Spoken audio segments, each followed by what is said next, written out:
ඉතින් කොහොමද යාළුවනේ? ඔන්න අදත් අපි 2026 රිලීස් වුණු අලුත් මූවී එකක් අරන් තමයි ඔයාලව හම්බෙන්න ආවේ. මේ මලයාලම් මූවී එකේ නම අරූපි. ඉතින් වැඩි කතා නැතුව අපි යමුකෝ ඉක්මනටම කතාව පැත්තට. මේ කතාව පටන් ගන්නකොටම අම්මා කෙනෙක් එයාගේ පුතාට අතීත කතාවක් කියනවා. පද්මිනී කියන්නේ හරිම ලස්සන දේව දූතියක් වගේ කෙල්ලෙක්.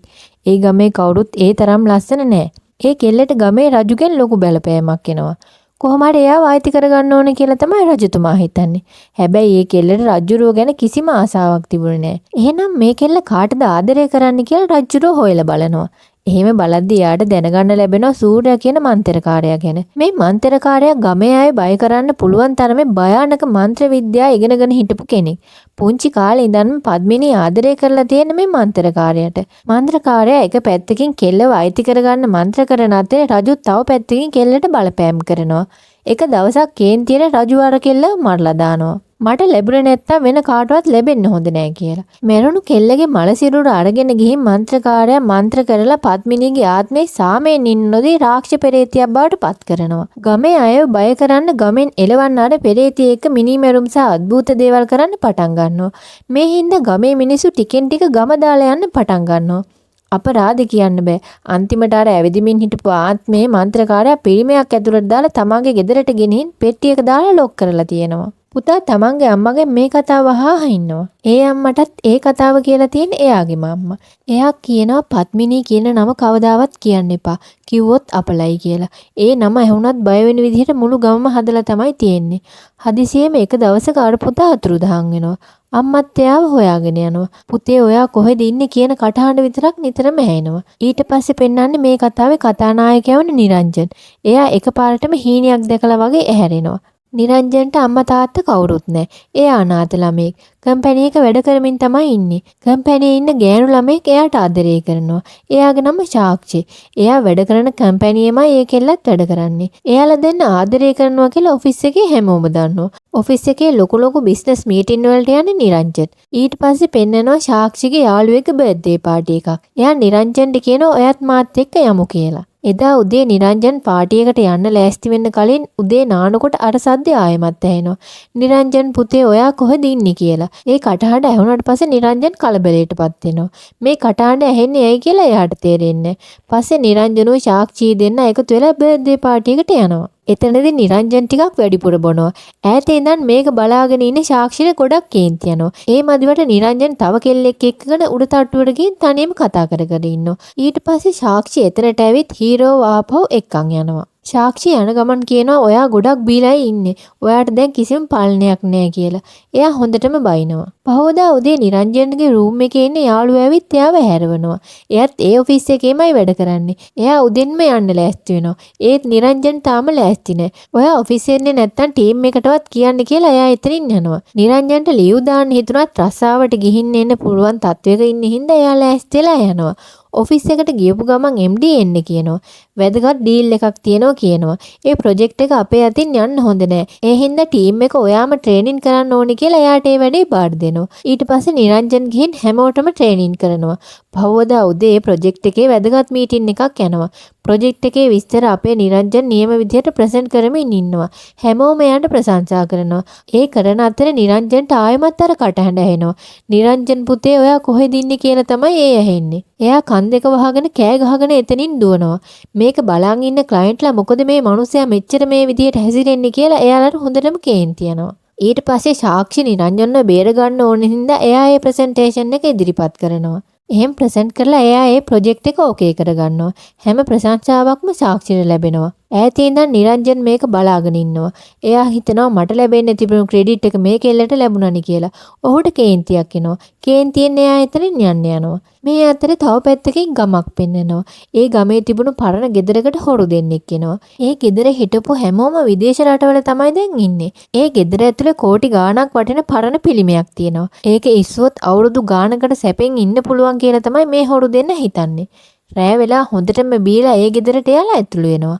කාරලා බලද්දි ගුහාවක් වගේ තැනක් හම්බ වෙනවා. ඇතුළට ගිහාම පෙට්ටියක් තියෙනවා. ඒක ඇතුලේ තියෙන පිළිමේ තමයි අර මන්ත්‍රකාරයා පද්මිනීගේ ආත්මෙ හිර කරලා තියෙන්නේ. ඒ පිළිමේ එළියට අරගෙන මේක කෝටි ගාණක් වටීවි කියලා එයාලා ඒක බිමින් තියනවා. ඊළඟ තප්පරේ මේ පිළිමෙන් දුමක් එළියට එනවා. එයාලට බය හිතුණා සල්ලි වැදගත් හින්දා පිළිමේ උස්සගෙන රෑ යන්න පටන් ගන්නවා. එතනින් යද්දි එයාලා ජනේලයක් හරහා දානවා දෙන්නෙක් ඇතුලේ ආදරය කර කර ඉන්නවා. තව කොච්චර දවසක් මෙහෙම අඳුරු ගෙදරම ආදරය කර කර දින්නේ කියලා කෙල්ල කොල්ලගෙන් අහනවා. ඉක්මනටම ඔයාලගේ ගෙදරින් ඇවිත් කතා කරන්න කියලා අර කෙල්ල කොල්ලට කියනවා. ටික වෙලාවකින් අර හොරු දෙන්න දකිනවා ඒ කෙල්ල පෙම්වතාව ඒ වතුරේ ගිල්ලලා මරලා දානවා. ඊට පස්සේ අර කෙල්ල වෙනත් රූපයකින් පෙරේතියක් වගේ වෙනවා. මේක දැකලා හොරු දෙන්න බය වෙලා එතනින් දුවනවා. ඊට පස්සේ පෙන්නනවා නිරංජනට මේ ඔක්කොම හීනෙන් වගේ පෙන්නනවා. හීනේදි ලස්සන දේවදූතියක් නැගිටලා එනවා වගේ පේනවා. එයා බය වෙලා ඈස් අරිනවා. ඊට පස්සේ නිින්දක් නැතුව එළියට ගිහිල්ලා නිදා ගන්නවා. පහෝදා උදේ පුරුදු විදිහට එයාගේ යාළුවා ඇවිල්ලා අහනවා ඔයාට මොකද්ද වුනේ කියලා. ටික දවසකින් ඉඳන් ඔයා මොකක් හරි අවුලෙන් දින්නේ කියලාත් අහනවා. ඊට පස්සේ පෙන්නනවා පොල් වත්තක්. එතනින් යන මිනිහෙක් පොල් වැටලා තියනවද කියලා බලන්න යනවා. ඒ මිනිස්සයා දකිනවා එතන තියෙන පොකුණක පිරිමි මල සිරුරක් පාවෙනවා. ඊට පස්සේ පෙන්නනවා එතනට පොලිසියෙන් එනවා. ඒ ගෙදර මේන්ටේන් කරන ළමයාගෙන් ප්‍රශ්න කරනකොට තමයි දැනගන්න ලැබෙන්නේ ඒ ගෙදර වෙන කාගේවත් නෙමෙයි අපේ නිරංජන්ගේ ගෙදර කියලා. ඊට පස්සේ තව පැත්තකින් යනට හොරු දෙන්නව පෙන්නනවා. ඊයේ රෑ බය වෙලා දුවනකොට අර පිරිමි මේ පොකුණ ළඟ තමයි නැති කරගත්තේ කියලා එයාලා කතා වෙනවා. හැබැයි එතන මිනිමරුමක් සිද්ධ වෙලා තියෙන හින්දා එතන සීල් කරලා තමයි තියෙන්නේ. ඒ හින්දා එයාලට ඇතුළට යන්න වෙන්නේ නැහැ. ඊට පස්සේ නිරංජන්ට ගමෙන් කෝල් එකක් එනවා. එයාලා කියනවා ඔයාලගේ ගෙදර මිනිමරුමක් තියෙන ඉක්මනට එන්න කියලා. ඊට පස්සේ නිරංජන් MD ළඟට ගිහින් කියනවා මට ලොකු බ්‍රේක් එකක් ඕන මට ගමට යන්න ඕනේ කියලා නිමාඩු ඉල්ලනවා. හැබැයි MD කියනවා ප්‍රොජෙක්ට් එක අතට ඇවිත් තියෙන ලීව් දෙන්න බෑ කියලා. ඊට පස්සේ කියනවා මට ලීව් දෙන්නේ නැත්නම් මම රස්සාවෙන් අයින් වෙනවා කියලා නිරංජන් කේන්තියෙන් කියලා එතනින් යනවා. සාක්ෂි ඇවිල්ලා ඔහුව නතර කරන්න හැදුවත් ඔහු ඒක අහන්නේ නැහැ. ඔහු සාක්ෂියටත් බැලලා එතනින් යනවා. ඊට පස්සේ එයා කෙලින්ම ගමට යනවා. යාළුවගෙන් යතුරු අරගෙන එයාගේ තමන්ගේ ගෙදරට තනියම යනවා. අම්මා එක්ක ජීවත් වුණු දවස් මතක් කරගන්නවා. එයාගේ ෆෝන් එකත් ඕෆ් කරලා තමයි තියෙන්නේ. සාක්ෂි කොච්චර කෝල් ගන්න හැදුවත් එයා ෆෝන් නම් ආන්සර් කරන්නේ නැහැ. නිරංජන් ගෙදර පොකුණේ බැහැලා නානකොට එයාගේ කකුලේ මොකක් හරි ගෑවෙනවා දැනෙනවා. අරගෙන බැලුවාම අර ලස්සන පිළිමේ. එයා ඒක අරන් ඇවිත් කාමරෙන් තියා ගන්නවා. ඊට පස්සේ උඩ තට්ටුවේ කවුරු හරි ඇවිදින සද්දයක් ඇහෙනවා. කවුද එතන ඉන්නේ පද්මිනීද? ඊට පස්සේ ਉਹ කෑ ගහලා කියනවා ඔය ඉන්නේ පද්මිනී නේද කියලා. ඉන්නවනම් මගේ ඉස්සරහට එන්න කියලා ਉਹ කියනවා. ඊට පස්සේ පහෝදා යනවා ඔහුගේ බාප්පා ළඟට. පොකුණේ පිළිමේ හම්බුණා කියලා ඔහු බාප්පට කියනවා. බාප්පා බය වෙනවා. කාලෙකට කලින් අපේ මන්ත්‍රකාරයෙක් ගැන කිව්වේ එයාගේ මල්ලි තමයි මේ බාප්පා. එයා තාමත් ජීවතුන් අතර තමයි ඉන්නේ. මේක අනිවාර්යෙන්ම අර පද්මිනීගේ වැඩක් වෙන්නේ නැති. එයාගේ ආත්මේ කවුරු හරි එළියට අරන් තියනවා. මේක මහා විශාල කරදරයක් වෙන්න තමයි යන්නේ කියලා ඔහු කතාව ඔක්කොම නිරංජන්ට කියනවා. නිරංජන් අහනවා ඔහුගෙන් මොකද්ද දැන් අපි කරන්න කියලා. ඔහුත් යంత్ర මන්ත්‍ර ගැන ටිකක් දන්න හින්දා ඔහු මුද්දක් දීලා කියනවා මේක එයාගේ අතට දාගන්න පුළුවන් නම් අපිට පුළුවන් එයාගේ බලය අඩු කරගන්න කියලා. ඒ වැඩේ කොහොම හරි කරනවා කියලා හිතාගෙන නිරංජන් ගෙදර යනවා. යනකොට ලස්සන කෙල්ලක් ඉන්නවා. මෙච්චර අවුරුදු ගාණක් මම බලන් හිටියේ ඔයා වෙනුවෙන් කියලා ඇයි කියනවා. මගේ පෙම්වතාගේ සිරුරේ දුවන ලේ ඔයාගේ සිරුරෙත් දුවනවා. ඔයත් එක්ක මට ජීවත් වෙන්න ඕනේ කියලා ඇයි නිරංජන් ගාවට එනවා. ඒ දෙන්න එදා රෑ එකම ඇඳේ නිදා ගන්නවා. පහෝදා උදේ අර කෙල්ල පොකුණ ළඟ වාඩි වෙලා ඉන්නවා. බාප්පා කෝල් කරලා කියනවා මම කිව්ව විදිහට පූජාවට හැම කටයුත්තක්ම ලෑස්ති කරන්න කියලා. හීරෝත් හැමදේම හරියට ලෑස්තියි කියලා කියනවා. ඊට පස්සේ පෙන්නනවා නිරංජන් අර කෙල්ලව එළියට එක්කන් යනවා. ඒ දෙන්න කාර් එකේ තමයි යන්නේ. ආපහු ගෙදර එනකොට එතන ඉන්නවා නිරංජන්ගේ ගමේ යාළුවා. එතකොට ඔහු කියනවා අපි පොඩි කාලේ පද්මිනීගේ නම අහනකොට බය වුණා නේද? අන්න එයා තමයි මේ ඉන්නේ කියලා කියනවා. ඒ කියනකොට අර කෙල්ලගේ ඇස් ඔක්කොම රතු වෙනවා. ඇයට ගොඩක් තරහ යනවා. ඊට පස්සේ අර යාළුවා නිරංජන්ට කියනවා ඔයා ගොඩක් ලොකු කරදරයක වැටෙන්න තමයි යන්නේ. මම නම් මෙතන ඉන්නේ නෑ. මම ඉක්මනටම මෙතනින් යනවා කියලා ඔහු එතනින් යනවා. ඊට පස්සේ අර කෙල්ල නිරංජන්ට හොඳටම බයිනවා මොකද ඔයා හැමෝටම ඇත්ත කියන්නේ කියලා. මට හැබැයි ඒ හින්දා ගොඩක් කේන්ති යනවා කියලාත් කියනවා. ඔහු කියනවා මම ඒක හිතලා කිව්වේ නෑ මට සමා වෙන්න කියලා. ඇයි කියනවා මං ගැන කවුරු හරි දැනගත්තොත් මට උන්ව මරන්න වෙනවා කියලා. ඊට පස්සේ පෙන්නනවා නිරංජන් ආයෙමත් බාප්පා එක්ක කතා කරනවා. කතා කරලා ඉවරුනහම ආයෙමත් අර කෙල්ල නිරංජන් ළඟට ඇවිත් කියනවා මට කේන්ති ගියා මට සමා වෙන්න කියලා. ඊට පස්සේ පෙන්නනවා සාක්ෂි ගිහින් නිරංජන් ගැන MD ගෙන් තොරතුරු අහනවා. MD ડોක්ටර් කෙනෙක්ගේ ඇඩ්‍රස් එකක් දෙනවා. ඊට පස්සේ පෙන්නනවා නිරංජන් අර කෙල්ල එක්ක ආදරයෙන් වෙලිලා ඉන්නවා. ඊට පස්සේ නිරංජන් බාප්පා දුන්න අර මුද්ද කෙල්ලගේ ඇඟිල්ලකට දානවා. පෙරේත වෙස්ෙන් ඒ කෙල්ලට මුද්ද දැම්මහම එයාගේ බල ටිකෙන් ටික අඩු වෙන්න පටන් ගන්නවා. ඊට පස්සේ පෙන්නනවා නිරංජන් අර පොකුණට බහැලා නානවා. ඒ අතර එයාගේ බාප්පා ලොකු පූජාවක් කරන්නයි යන්නේ. පූජාව කරනකොට අර කෙල්ල කෑ ගහන්න පටන් ගන්නවා. එයාව ඇදගෙන ඇවිත් පූජාව ඉස්සරහට නතර කරනවා. බාප්පා මන්ත්‍ර ජප කරන්න පටන් ගන්නවා. හැබැයි පොකුණ ළඟ තිබ්බ අර පිළිමේ පේන්නේ නැහැ. කවුද ගත්තේ කියලා බැලුවාම අර හොරු දෙන්න ජරේරෙන් බලාගෙන ඉඳලා අර පිළිමේ උස්සන් ගිහින් තියෙනවා. එතනට එන ආත්මේ පිළිමේ නැතුව මාව පාලනය කරන්න බෑ කියලා දරුණු විදියට hina වෙනවා. පිළිමේ උස්සන්ගේ හොරු ටික පාරේ යද්දි පොලිසියට මාට්ටු වෙනවා.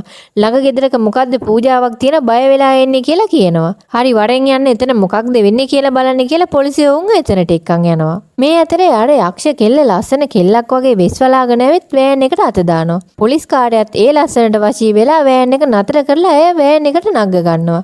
අර පෙරේතිය අතේ තියෙන මුදුව ගලව ගන්න තමයි මේ ප්ලෑන් එක දාගන්නේ.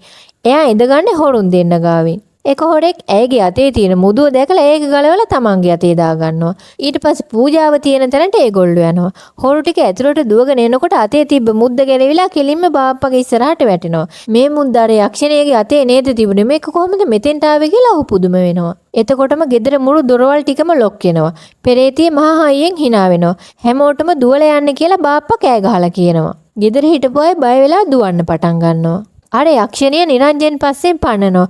ඔයා මට ඇයි මෙහෙම කළේ කියලා එයා කේන්තියෙන් තමයි ඉන්නේ. ඒ අතරේ අනිත් හැමෝමවත් අර යක්ෂණිය බය කරනවා. දැන් නිරංජන් අතේ තමයි අර මුද්ද තියෙන්නේ. යක්ෂණිය ඔහුට ගහන්න එනකොටම ඔහුට පුළුවන් වෙනවා ඇගේ ඇඟිල්ලට මුද්ද දාගන්න. ඒකෙන් පුළුවන් වෙනවා ඇගේ බලය තවත් අඩු කරන්න. ඇයව ආයෙත් පූජාවට වාඩි කරලා බාප්පා නැවතත් මන්ත්‍ර මතුරලා ඇගේ ආත්මේ ඒ පිළිමේ ඇතුළට දාලා හිර කරනවා. පහවදා උදේ නිරංජන් බැන්ඩේජ් එකක් එහෙම දාගෙන කාර් එකේ වාඩි වෙලා ඉන්නවා. අපි මේ ගෙදරින් යමු. කවුරුත් නොදන්න තැනකට යමු කියලා එයා කතා කරනවා. කාත් එක්කද එයා කතා කරන්න කියලා බැලුවාම ළඟමාර පත්මිනී කියන යක්ෂණිය වාඩි වෙලා ඉන්නවා පෙන්නනවා. දැන් නිරංජන් හදන්නේ එයාවත් එක්කගෙන ගෙදර යන්න. ඊට පස්සේ පෙන්නනවා සාක්ෂියර ડોක්ටර් හොයාගෙන යනවා. එයා මනෝවෛද්‍යවරයෙක්. එයා නිරංජන් ගැන කියපු දේවල් අහලා සාක්ෂි ගොඩාක් දුක් වෙනවා. මොකද නිරංජන් කියන්නේ දරුණු මානසික රෝගියෙක්. සාක්ෂි දුවගෙන යනවා නිරංජන්ගේ ගෙදරට. එයා ළඟ ගෙදර කෙනෙක් ගෙන්න අහනවා නිරංජන් දැක්කද කියලා. එයා මෙතන තමයි නැවතිලා හිටියේ. එයාත් එක්ක තව යාළුවෙකුත් හිටියා කියලා කියනවා. ඊට පස්සේ ඒ මිනිස්සයා කියනවා නිරංජන් කියලා කෙනෙක් නම් හිටියා. හැබැයි යාළුවෙක් නම් ඉන්නව කවදාවත් මම දැකලා නැහැ කියලා. සාක්ෂිට මොකුත් හිතා ගන්න බැරුව යනවා. එයා නිරංජන්ගේ ගේ ඇතුළට ගිහින් බලනවා. එතකොටම ඇගේ යාළුවා දෙයක් දැකලා කෑ ගහනවා. සාක්ෂි එතනට ඇවිත් බලනකොට නිරංජන්ගේ අර යක්ෂණියගේ ෆොටෝ එකක් තියෙනවා දකිනවා. ඊට පස්සේ ආයෙමත් පෙන්වන්නේ නිරංජන්ව.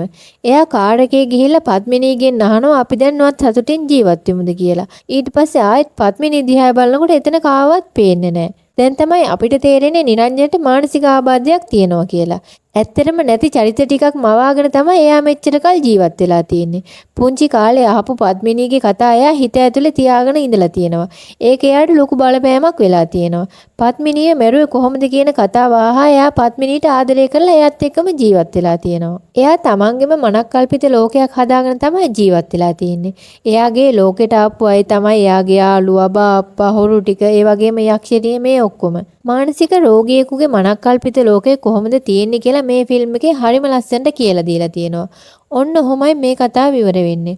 අපි ආයේ අලුත් කතාවකින් හම්බ වෙමු.